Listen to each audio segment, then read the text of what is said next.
자녀나 마찬가지일 겁니다. 하나님을 어떻게 알죠?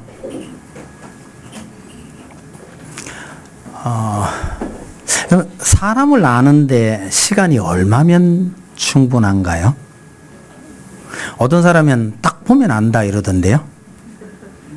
반면에요, 어떤 사람은요, 평생 살아도 잘 모르겠다 하던데요. 여러분, 사람을 아는 것도 이게 참 쉽지 않아요. 전 딱 보면 안다 하는 사람 별로 믿지는 않습니다. 극히 일부는, 특별한 한 측면은 딱 보면 알겠죠. 그러나 사람도 사실은 굉장히 다단한 미묘한 존재라서요, 사람을 다 이해하는 것도 그렇게 쉽지 않습니다. 하물며 그 사람을 만든 하나님을 어떻게 알겠습니까? 하나님을 안다는 게 절대로 쉽지 않습니다. 그런데 우리 하나님께서요, 하나님을 알 수 있는 길을 만들어 두셨어요. 우리에게 성경을 주셨습니다. 그럼 성경을 읽으면 다 아느냐? 읽는다고 다 아는 건 아닐 겁니다. 하나님께서 늘 말씀하시기를, 하나님께 주신 그 말씀을 하나님의 말씀이라 믿고 그 말씀대로 실천한 사람, 그 말씀에 순종하는 사람이 하나님을 제대로 알게 될 거라고 말씀하셨는데, 특별히 오늘날 걱정스러운 것은 성경을 읽는 사람이 또 많지를 않아요. 읽지도 않으니 어떻게 그 말씀대로 살겠나 이런 생각을 해보면 참 교회의 앞날이 참 염려스러운 생각이 들 때가 정말 많습니다. 여러분, 혹시 소위 말하는 신들이 우리 주변에 많잖아요. 그 신들에 대해서 여러분 아는 게 뭐 있는가 가만히 한번 생각해 보세요. 제가 가끔 장난삼아 물어보는 질문 중에 산신령은 어디에 사나요? 뭐 이런 질문 있잖아요. 그죠? 여러분, 산신령 어디 사세요? 산에 산다 이러지 마세요. 산 속에 있는 연못에 살죠. 왜 연못에 살아요? 이 도끼가 네 도끼냐 뭐 이거 하려고, 그죠? 그 외에 뭐 아는 거 뭐 있어요? 별로 없어요. 아니, 우리가 안다고 말하는 신들에 대해서 자세하게 설명해 주는 책들이 없어요. 깨끗해야 이름 정도를 알면 아는 게 다일 겁니다. 신에 대해서 자세하게 설명해 주는 책이 없습니다. 오직 성경만이 우리가 섬기는 하나님에 대해서 얼마나 자세하게 말씀해 주고 있는지 모릅니다. 그러니 이런 성경을 통해서 우리가 하나님을 알아가야 합니다. 그러라고 이 말씀을 우리에게 주셨다는 거 잊지 마십시다. 오늘은요, 스바냐 선지자의 말씀을 통해서 그가 우리에게 보여주는 하나님은 어떤 하나님인지 한번 살펴보려고 합니다. 우리가 흔히 말하는 12소선지서라는 게 있죠. 대체로 12소선지서는 대체로 역사적 순서를 따라서 이게 분류가 되어 있습니다. 뭐 반드시 그렇다라고 말할 수는 없지만 대체로 역사적인 순서가 되어 있다 기억하시면 좋겠습니다. 그러면 스바냐의 위치를 한번 보셔요. 12권 중에서 끝에서 네 번째입니다. 끝에 있는 세 권은요, 이게 전부 포로로 잡혀갔다가 이분들이 돌아온 사람들을 상대로 사역하신 분입니다. 학개, 스가랴, 말라기요. 포로로 갔다가 돌아온 사람들을 상대로 사역했던 분이거든요. 그리고 그 앞에 있는 선지자 9명은요, 그 이전에도 선지자가 많이 있었습니다. 그런데 이 9명은 대체로, 유다나 이스라엘이 망해갈 때에, 소위 말하면 왕정시대에 대체로 말기에 활동했던 분들입니다. 그 9명 중에서 맨 끝에 있는 사람이 스바냐입니다. 그러니까 유다가 망해 가던 그 말기에 활동했던 사람이 스바냐 선지자라고 말하면 됩니다. 그러니까 스바냐가 활동하던 시대는 나라가 망하기 직전이라고 보시면 되죠. 여러분, 나라마다 좀 차이가 있긴 하지만 한 나라가 망해 가기 직전에 그 나라의 형편은 대체로 어떠할까요? 여러분들이 알고 있는 나라들의 그 역사 얘기를 조금 참고해 보시면 좋을 듯 합니다. 여러분, 나라가 망할 즈음이 되면요, 그 나라에서 뭐 하나 제대로 돌아가는 게 없을 겁니다. 그런 시대였다고 봐야죠. 좀 고상하게 말하면요, 기본적인 가치관이 다 허물어진 그때 이 나라가 망해가는 겁니다. 이스라엘의 경우는요, 정치적으로도 종교적으로도 극도로 타락한 시대이었다고 말씀하시면 될 듯 합니다. 달리 말하면 하나님에게서 아주 멀리 떠난 상태죠. 이런 형편일 때 하나님께서 여러 선지자들을 동원하셔서 그 길로 계속 가서는 안 된다라고 경고의 말씀을 전해 주신 겁니다. 오늘 이 본문에 나오는 스바냐의 외친 말씀도 그 범주를 벗어나지 않습니다. 다시 말하면 하나님을 거역하고 하나님에게서 멀리 떠난 우리 인생들에게 하나님께서 뭐라고 말씀하셨는지를 살펴보기 위한 좋은 재료일 거라고 생각을 합니다. 두 가지로 말씀드리려 합니다. 첫째는 하나님을 멀리 떠나버린 인생이 어떠한지요. 두 번째는요, 그런 인생들에게 공의로우신 하나님께서 어떤 일을 하셨는지 생각해 보려고 합니다.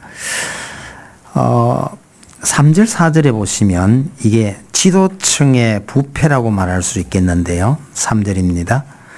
그 가운데 방백들은 부르짖는 사자요, 그의 재판장들은 이튿날까지 남겨두는 것이 없는 저녁 일이요, 그의 선지자들은 경솔하고 간사한 사람들이요, 그의 제사장들은 성소를 더럽히고 율법을 범하였도다, 이렇게 말합니다. 하나같이 타락하지 않고 잘못되지 않은 사람들이 없단 말이에요. 그 중에 방백, 요즘 말로 하면 장관입니다. 정치 지도자들이죠. 이 장관과 정치한다는 사람들은요, 전부 부르짖는 사자래요. 여러분, 사자가 왜 부르짖습니까? 나 여기 있다! 라고 하는 어떤 과시성으로 부르짖겠죠. 또 한 가지는요, 경고도 되겠죠. 여러분, 참, 모든 짐승의 왕이라고 하는 이 사자가 자기 티를 내는 것이 이렇게 부르짖는 것이죠. 여러분, 이렇게 티를 내는 사자도요, 다른 짐승을 잡으러 덤빌 때는 그렇게 안 해요. 제가 좀 찾아보니까 사자는 순간에 튀는 힘은 아주 강한데요, 이 지구력이 좀 약하대요. 그래서 많이 뛰면 안 된대요. 그래서 사자가 사냥하는 방법은요, 먹잇감을 향해서 숨어서 몰래 가까이 다가가서 갑자기 튀어올라서 잡는답니다. 여러분, 포효하는 사자는요, 이게 폼이 참 좋은 거예요. 이렇게 멋진 폼으로 등장을 했다가도 약한 놈을 잡아먹을 때는요, 표현이 어떤지 모르지만 좀 치사한 방법으로 잡아먹는 겁니다. 이스라엘의 백성들을 인도하는 정치자들이요, 겉으로는요, 백성 위에 폼나게 군림하면서도 뒤로는요, 정말 치사한 방법으로 몰래 자기 이익을 추구했다, 그런 뜻입니다. 여러분, 정치하는 사람들이 참 입만 떼면요, 국민을 위해서 뭐 한다고 그러잖아요. 근데 참 섭섭하게도 그러면서 진정으로 국민들의 이익을 위해서 참 수고하는구나 하는 사람이 참 잘 안 보여요. 오늘날 우리나라의 지도자들 보면서 이런 생각이 드는 것은 참 섭섭하지만 어쩔 수 없는 것 같아요. 표를 얻기 전의 자세나 말과 표를 얻은 다음의 자세와 말이요. 이게 너무 달라요. 이 뭐 한두 사람이 그러면 그 사람이 나쁜 사람이겠거니 하는데 어떻게 된 것이 사람들마다 거의 다 그런 걸 보면요. 사람이 그런 존재인가 싶은 실망감을 금할 수가 없습니다. 오늘날 우리 현실 보다가 이 스바냐 시대의 유다는요, 이보다 더했던 모양입니다. 자, 재판장은 뭐라고 그래요? 이튿날까지 남겨두는 것이 없는 저녁 일이라고 표현했네요. 그야말로 탐욕에 사로잡힌 자들입니다. 여러분, 재판장이라는 사람들의 본래 의무는 무엇이 옳고 무엇이 그런지를 잘 따지는 것, 이것이 그 사람들의 임무잖아요. 그런데 그런 자신의 임무, 사명보다가는요, 자신의 욕심을 채울 궁리만 한다는 거예요. 여러분, 사법부가 이러면 정말 희망이 없어집니다. 정치하는 사람들이 아무리 이상한 짓을 하더라도요, 사법부가 분명하게 서서 옳고 그름을 가려주면 그래도 희망이 있는데, 사법부가 자기 욕심만 차리는 이런 형국이 되면 진짜 희망이 없어지는 거죠.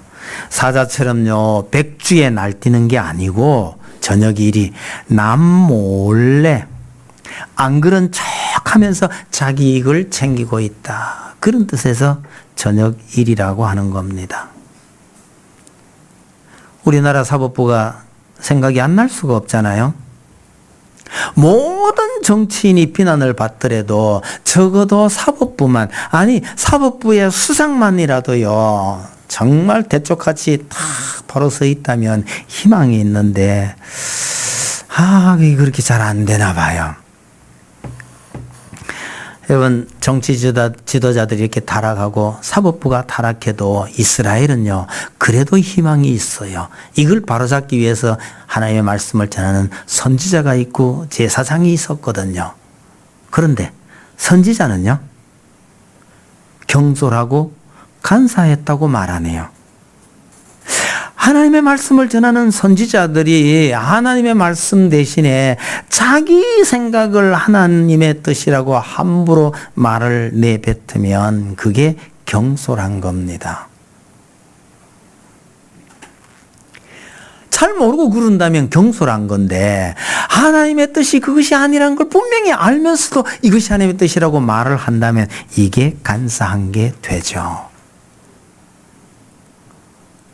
나라가 망해져가는 그 험난한 시대에 선지자들도 예외 없이 바르게 하나님의 말씀을 전가하지 않았더란 뜻입니다. 제사장은 어때요? 제사장이 범죄하면 이 제사장들은요, 딴 데 가서 도둑질하고 이런 거 안 합니다. 어디서 무슨 죄를 짓나요? 성소를 더럽히고요, 그가 금과 옥조처럼 여겨야 했던 율법을 범했다고 말합니다. 여러분, 하나님을 두렵고 떨리는 마음으로 섬기지 않으면요, 그 거룩한 성소의 일도 그냥 뭐 매일같이 벌어지는 단순한 일상사밖에 안 되는 거죠. 그렇게 무신경하게 하나님을 전혀 의식하지 아니한 채 성소에서 일을 한다는 것은 성소를 더럽히는 것이다, 이 말입니다. 여러분, 우리가 예배를 드린다 하지만 이 예배를요, 정말 우리가 하나님께 드리는 그 마음은 제껴버리고, 오늘 또 일요일이고 주일이네, 성도들 입에서 일요일이다 이런 말이 참 안 나오길 바랍니다만은 간혹 나오는 분들도 있더라고요. 그냥 오늘 주일이 교회 간 날이네, 그래서 가자. 그냥 가서 그냥 막 예배만 때우고 지나가고, 이 소위 습관적으로 일주일에 한 번씩 예배 시간이니까 가야지, 하나님에 대한 생각은 없이 이렇게만 출석한다면요, 본문의 표현을 빌리면 이게 성소를 더럽히는 일이 되는 겁니다. 하나님을 의식하지 아니하고 하나님께 내가 마음을 드린다는 생각 없이 습관적으로 매너리즘에 빠져서 이 예배를 드린다, 하나님을 섬긴다, 그 전부 다가 성소를 더럽히는 일이라고 말하고 있다는 걸 기억하십시다. 여러분, 이스라엘을 향하여서 이렇게 말씀하고 있는 이 일이 이게 전부 남의 일이기만 한 건지 아니면 오늘 우리와도 좀 관련이 있는 것인지를 예민하게 우리 자신들을 돌아볼 필요가 있다고 생각을 합니다. 여러분, 오늘날 우리가 가르치는 사람이 있고요. 우리가 돌봐야 할 이웃도 있습니다. 또 우리가 무슨 정치를 하는 건 아니잖아요. 그러나 교회 일을 하기 위해서 또 어떤 일을 하기 위해서 의견을 수렴하고 서로 의논하고 하는 거, 이것도 작지만 어떻게 본다면 정치일 수도 있는 문제죠. 우리가 이런 일을 행하면서 정말 바르게 하고 있고 정말 하나님 때문에 이러고 있는지 아니면요 내 이익을 위해서 내 기분 때문에 내 체면 때문에 그러고 있는지를 면밀하게 살필 필요가 있다는 것이죠.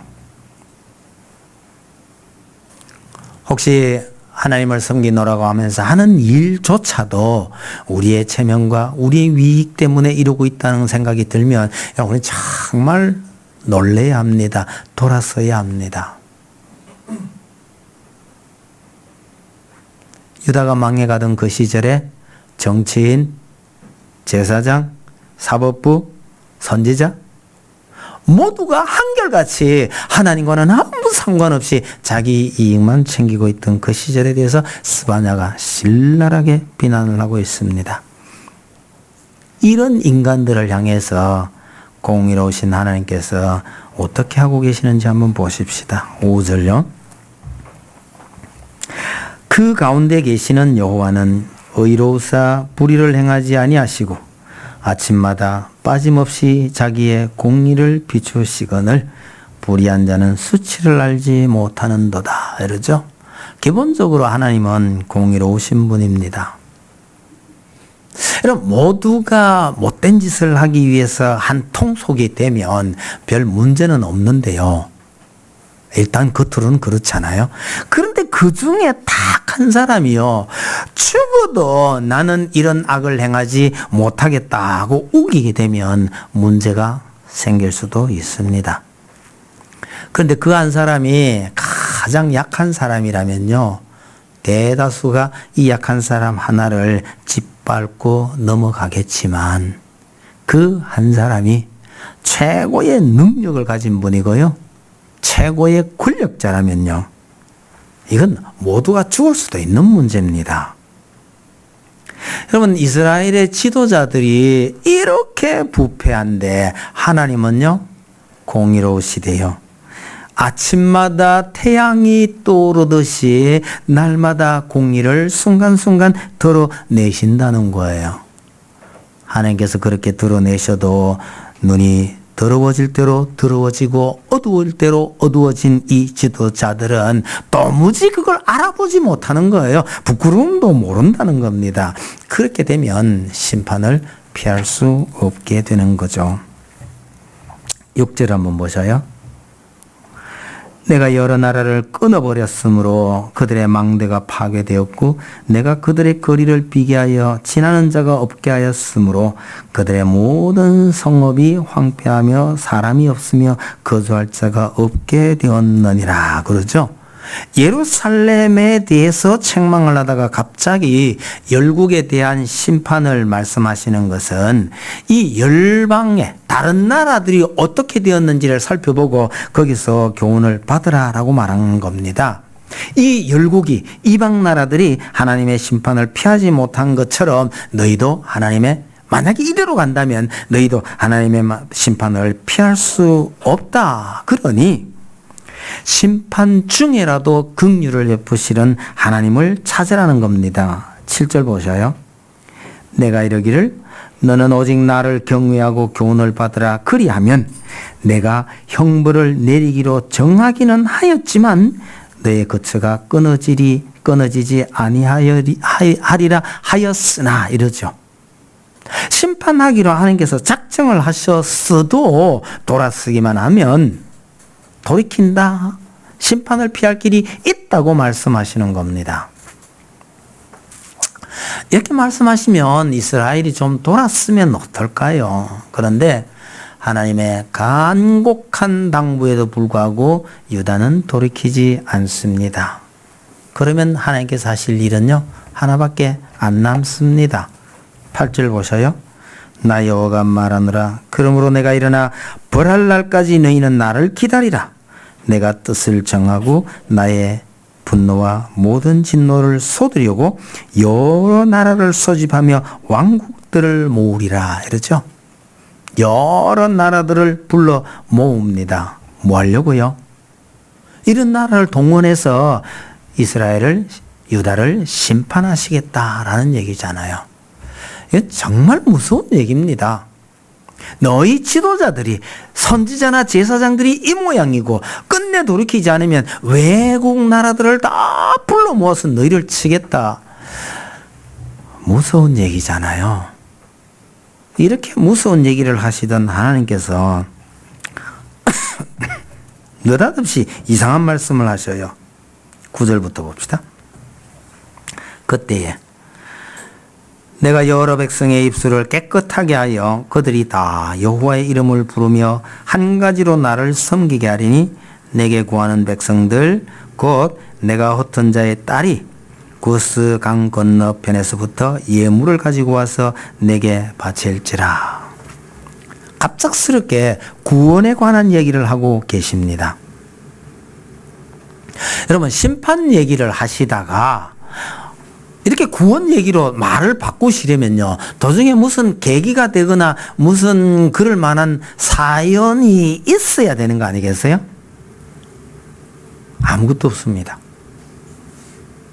여러분, 성경 말씀이 이런 식으로 기록된 데가 여기만 있는 게 아니에요. 종종 있어요.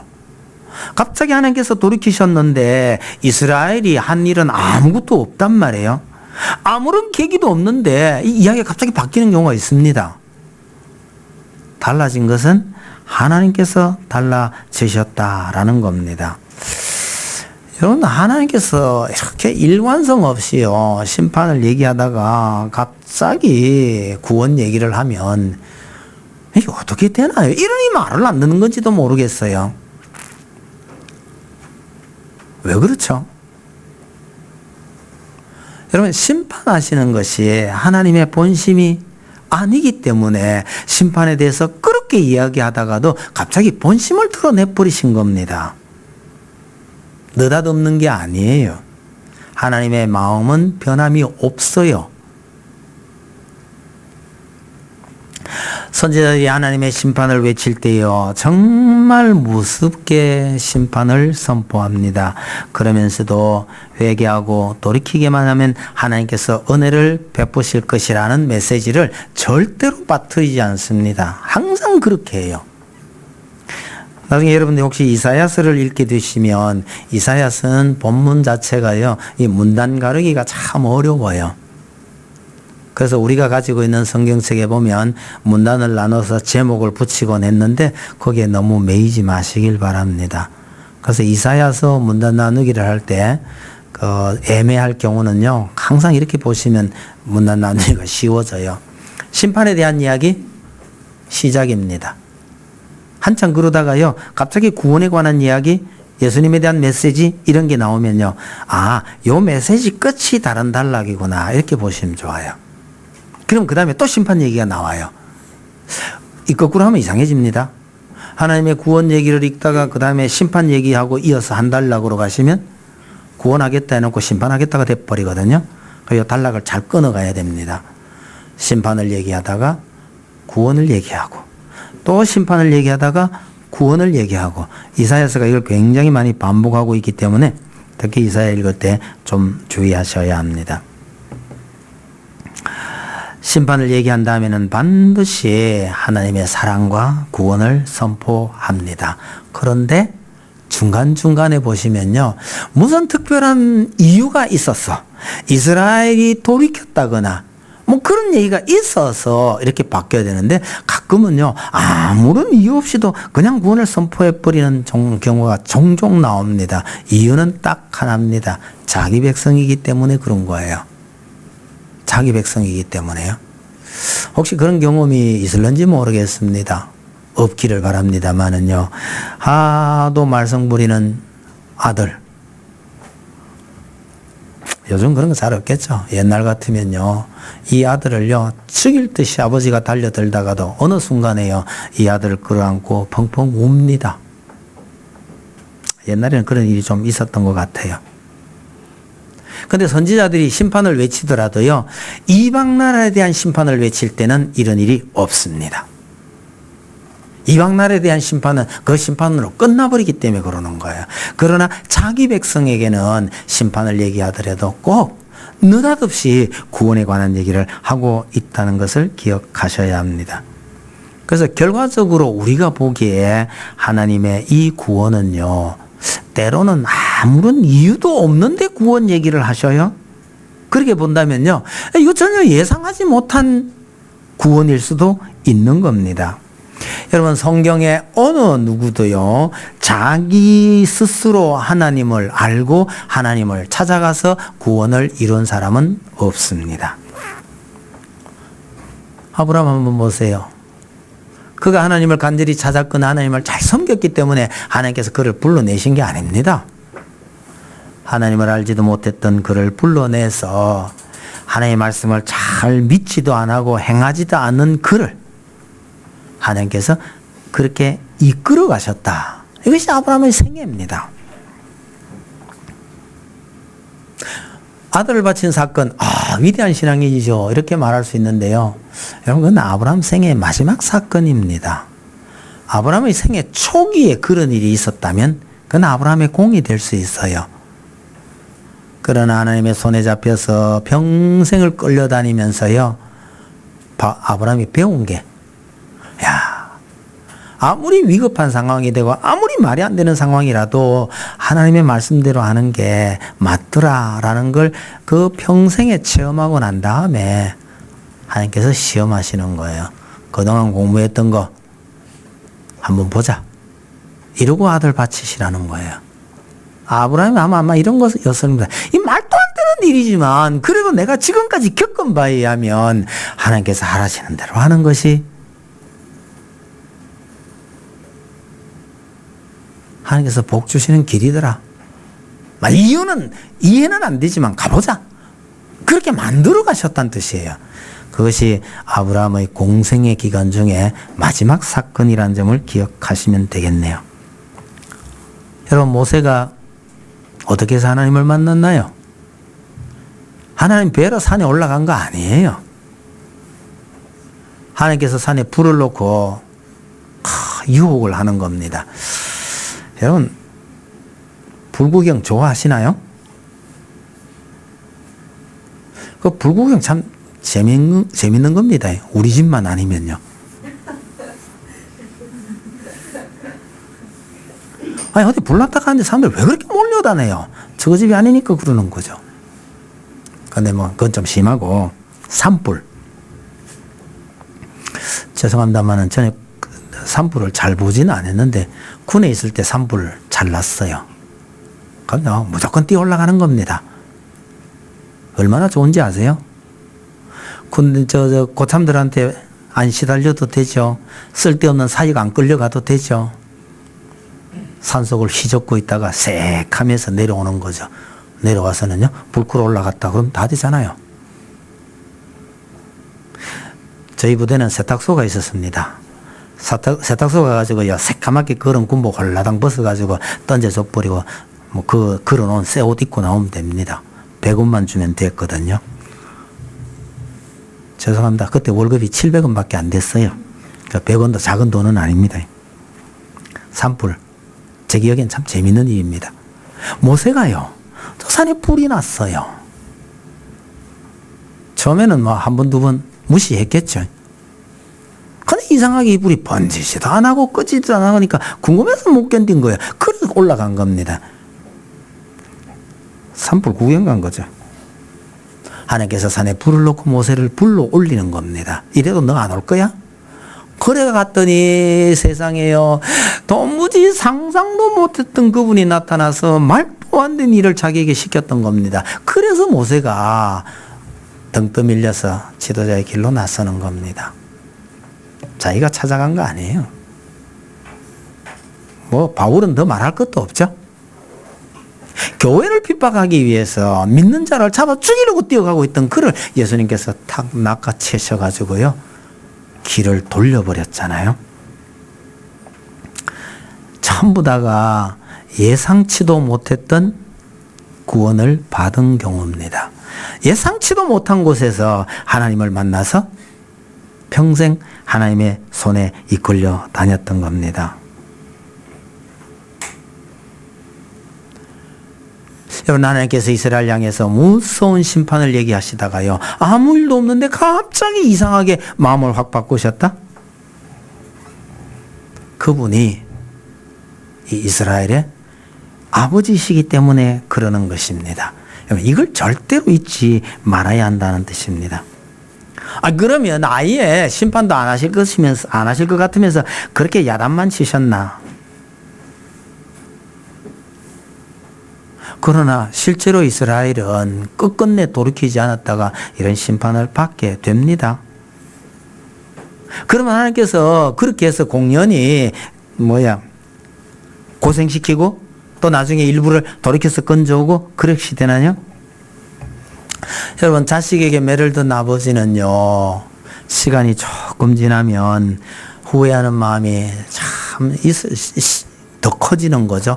그래서 그 아들을 위해서요, 새로운 뭔가 선물을 준비합니다. 진짜 나쁜 아버지가 아니라면요, 매를 들었다가 그 후에 더 큰 선물을 준비합니다. 이스라엘을 심판하겠다고 하나님께서 그렇게 말씀하신 후에 그들을 돌이키실 때는요, 여러분, 대상이 넓어집니다. 9절 한번 다시 보셔요. 그때 내가 여러 백성의 입술을 깨끗하게 하여, 갈 때 여기에 여러 백성이라고 되어 있죠. 이스라엘 백성들만 깨끗하게 불러들이는 것이 아니라 원래는 하나님의 백성이 아니었던 다른 백성들조차도 입술을 깨끗하게 해서 하나님의 이름을 부르는 모든 자를 하나님의 백성으로 삼겠다고 말씀하시는 거죠. 말하자면 하나님께서는요, 징계하시겠다고 얘기하시다가 느닷없이 구원하겠다고 말씀하시면서 그 구원은 자기 백성 이스라엘만을 위한 것이 아니라 이스라엘 외에 다른 백성들까지도 구원을 하겠다고 말씀하고 계시는 것이죠. 그야말로 전혀 예상치도 못했던 구원의 이야기입니다. 그 결과가 어떠합니까? 하나님께서 그런 일을 하실 때에 나타나는 결과가 14절 한번 보셔요. 시온에 따라 노래할지어다. 이스라엘아 기쁘게 부를지어다. 예루살렘 따라 전심으로 기뻐하며 즐거워할지어다. 여러분, 하나님께서 구원을 베푸실 때에요, 그저 기뻐하며 즐거워하라는 겁니다. 상황이 어떤데요? 16절요. 그날에 사람이 예루살렘 이르기를 두려워하지 말라. 시온아 네 손을 늘어뜨리지 말라. 상황은요, 손을 늘어뜨려야 하는 그런 상황인데 그러지 말고 기뻐하고 즐거워하라, 그렇게 말합니다. 손을 늘어뜨린다는 게 뭐죠? 이게 절망의 표시예요.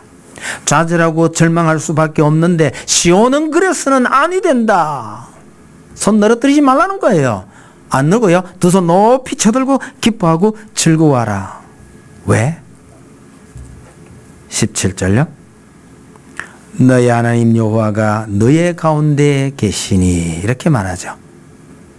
상황은 절망적일 수밖에 없는 상황인 것 같아도 그 절망적인 상황이 징계로 인해서 하나님께서 불러오신 상황이고 그 하나님이 여전히 너희 가운데 있으니 그렇게 절망해서는 안 된다고 말하는 겁니다. 여러분, 성도들은요, 절망할 자유가 없다는 것을 기억하시기 바랍니다. 하나님이 내 가운데 함께 계시는데 절망한다는 것은요, 나와 함께 하시는 하나님을 우습게 여기는 행위가 됩니다. 여러분, 간혹 사는 것이 정말 힘들고 절망스러울 때가 있다 하더라도요, 성도는 그럴 자유가 없습니다. 내 마음대로 절망하고 좌절하고 그것은 하나님을 우습게 여기는 행위라는 것을 잊지 마시기 바랍니다. 왜요? 하나님께서 회복시키실 것이니까요. 내 가운데 있는 하나님께서 회복을 시키실 것이니 뭐 때문에요? 내 행위 때문이 아닙니다. 회복도 내 탓이 아니에요. 하나님께서 회복시키겠다는 거예요. 이유도 말씀 안 하신 채 말이죠. 절망하고 좌절하는 사람은요, 무능한 자신을 보기 때문에 자꾸 좌절할 수밖에 없는 것인데, 하나님께서는요, 너희가 원래 그렇게 무능한 존재였다는 거라고 말합니다. 그러니 그런 너 자신을 볼 것이 아니라 그렇게 부족한 너를 통해서 역사하시는 하나님을 보라고 얘기하는 것이죠. 책망하시며 심판하시는 하나님이 아니라 너로 인해서 기쁨을 이기지 못하시는 그 하나님을 보라고 말합니다. 아까 17절 본 그 다음부터 한번 보세요. 그는 구원을 베푸실 전능자이시라. 그가 너로 말미암아 기쁨을 이기지 못하시며 너를 잠잠히 사랑하시며 너로 말미암아 즐거이 부르며 기뻐하시리라 하리라. 여러분, 하나님은 심판하시고 징계하시는 두려운 하나님이 아니라 너를 쳐다보며 기쁨을 이기지 못하는 하나님이시라는 것을 잊지 말라고 말씀하셔요. 내가 내 자신을 보면 절망할 수밖에 없는 그런 모습인데도 불구하고 그것은 내가 나를 볼 때의 모습일 뿐인지 하나님께서는 나를 보시면서 기뻐 어쩔 줄 모르신다고 말하는 겁니다. 어떤 나예요? 앞에서 말씀했잖아요. 그야말로 형편없는 그런 이스라엘을 향하여 이렇게 말씀하고 계시는 겁니다. 여러분, 우리는 우리 때문에 만족하고 우리 때문에 행복한 것이 아닙니다. 이런 나를 바라보시는 하나님 때문에 우리도 그 하나님을 따라서 기뻐하고 즐거워해야 되는 거죠. 설령요, 우리가 못났다 칩시다. 그리고 사고도 좀 쳤다 칩시다. 아무리 우리가 못나도요, 스바냐 시절에 그 이스라엘 사람들보다는 좀 낫지 않겠어요? 그만큼 우리가 하나님에게서 멀리 떨어지지는 않았지 않겠느냐, 그렇게 생각을 하시고 하나님께서 나를 어떻게 보실까, 이걸 잊지 마시길 바랍니다. 끔찍한 심판으로 시작한 스바냐는요, 가장 뜨거운 사랑의 노래로 막을 내립니다. 구약의 하나님은 너무나 두렵고 신약의 하나님은 너무나 자비롭다고 말하는 사람이 들어 있습니다. 비상적으로 보면 그럴 수도 있을 거라고 생각을 하는데요, 사실은 그렇지 않습니다. 구약시대에는 사람들이 하도 하나님의 말씀을 안 들으시니 심판하시는 모습을 좀 더 많이 보여주셔서 그렇지, 자세히 살펴보면요, 그 심판하는 과정 속에서도 자기 백성을 사랑하시는 하나님의 모습이 분명히 보여집니다. 그걸 보아야 한다는 뜻이죠. 신약시대에는요, 독생자를 보내셔서 우리 대신 죄짐을 다 지게 하셨으니 심판하시는 모습이 그만큼 안 보일 뿐입니다. 사랑의 하나님이라고요? 여러분, 사람도 그렇지만 하나님도요, 그 본성이 어디에 안 갑니다.